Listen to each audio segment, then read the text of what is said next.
12वा अर्थसंकल्प ठरला असता मात्र नीटच्या मनात काहीतरी वेगळंच होतं आणि अचानक आपल्याला सोडून ते गेले. मात्र यापूर्वीच आता दादांनी त्यांच्या टीमनं अर्थसंकल्पाची तयारी जवळपास अंतिम टप्प्यापर्यंत दिलेली आहे.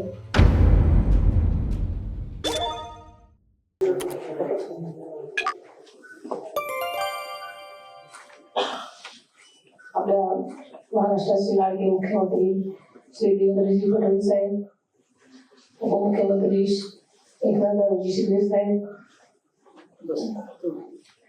आणि आपण सर्व पत्रकार बंधू वगैरे उद्यापासून राज्याचा अर्थसंकल्पीय अधिवेशनाला सुरुवात होत आहे. अधिवेशनाच्या पूर्वसंध्येला आयोजित आपल्या या पत्रकार परिषदेसाठी उपस्थित सर्वच बंधू यांचं मी मनापासून स्वागत करते.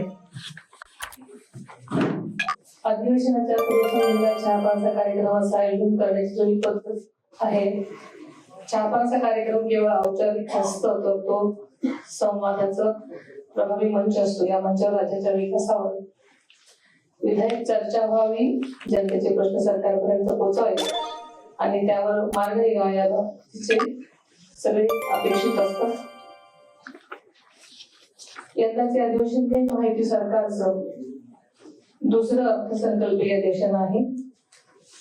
जनतेने मोठ्या विश्वासानं गेल्या वर्षी पुन्हा एकदा महायुतीला सत्ता दिली, त्या विश्वासाला न्याय देण्याचा प्रयत्न महायुती सरकार करत आहे. आपल्याला सर्वांना माहिती की आदरणीय अजितदादांनी 11 वेळा राज्याचा अर्थसंकल्प सादर केला. दिवंगत वानखेडे साहेबांनंतर सर्वाधिक वेळा अर्थसंकल्प सादर करण्याचा मान आदरणीय दादांना मिळाला आहे. आदरणीय दादांनी सन 2011 मध्ये सादर केलेला पहिला अर्थसंकल्प हा 1,44,783 कोटी रुपयांचा होता. तर मागच्या वर्षी म्हणजे सन 2025 मध्ये त्यांच्या कारकिर्दीतील शेवटचा अर्थसंकल्प तब्बल 7,20,000 कोटी रुपयांपर्यंत पोहोचला.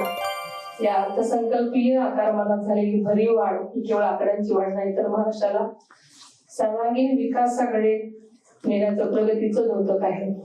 आदरणीय दादांच्या पहिल्या अर्थसंकल्पाच्या काळात सुमारे 7,43,694 कोटी असलेल्या राज्याचा सकल देशांतर्गत उत्पादन GDP सन 2025-26 मध्ये जवळपास 50 लाख कोटी रुपयांपर्यंत पोहोचला होता. मात्र या विकासाच्या वेगात सुद्धा आदरणीय दादांनी राज्याच्या आर्थिक शिस्तीची आणि पारदर्शकतेची कधीही तडजोड केली नाही. विकास आणि शिस्त याचा समतोल राखत महाराष्ट्राला सक्षम आर्थिक दिशा देण्याचं काम त्यांनी केलं. मुख्यमंत्री देवेंद्रजी फडणवीस साहेबांच्या मार्गदर्शनाखाली आणि उपमुख्यमंत्री एकनाथजी शिंदे साहेबांच्या साथीनं आदरणीय दादांच्या अर्थसंकल्पाची जोरदार सुरुवातही झाली होती.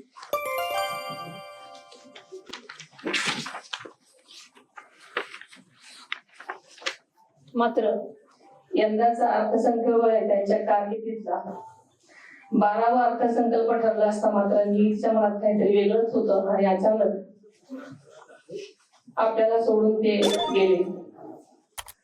मात्र यापूर्वीच आता दादांनी त्यांच्या टीमनं अर्थसंकल्पाची तयारी जवळपास अंतिम टप्प्यापर्यंत दिलेली आहे. पंतप्रधान नरेंद्र मोदी साहेबांच्या विकसित भारतचे स्वप्न साकार करण्यासाठी महाराष्ट्राची अर्थव्यवस्था $1 ट्रिलियन नेण्याचा आदरणीय दादांचा ध्यास होता. त्यासाठी सातत्यानं ते प्रयत्नशील होते. आर्थिक शिस्त, नियोजन, मदत आणि विकासाचा समतोल हेच त्यांच्या कामाचं सूत्र होतं. यंदाचा अर्थसंकल्प मुख्यमंत्री महोदय सादर करणार आहेत ते सुद्धा राज्याच्या विकासावर वाटेवर पुढे नेणारा असेल, त्यांच्या घटकाला न्याय देणारा असेल याबद्दल मला ठाम विश्वास आहे. महायुती सरकार पुन्हा सत्तेत आल्यानंतर लाडकी बहीण योजना बंद होईल अशी टीका झाली. मात्र आदरणीय दादांनी योग्य आर्थिक नियोजन करून या योजनेसाठी निधीची कमतरता कधीही भासू दिली नाही.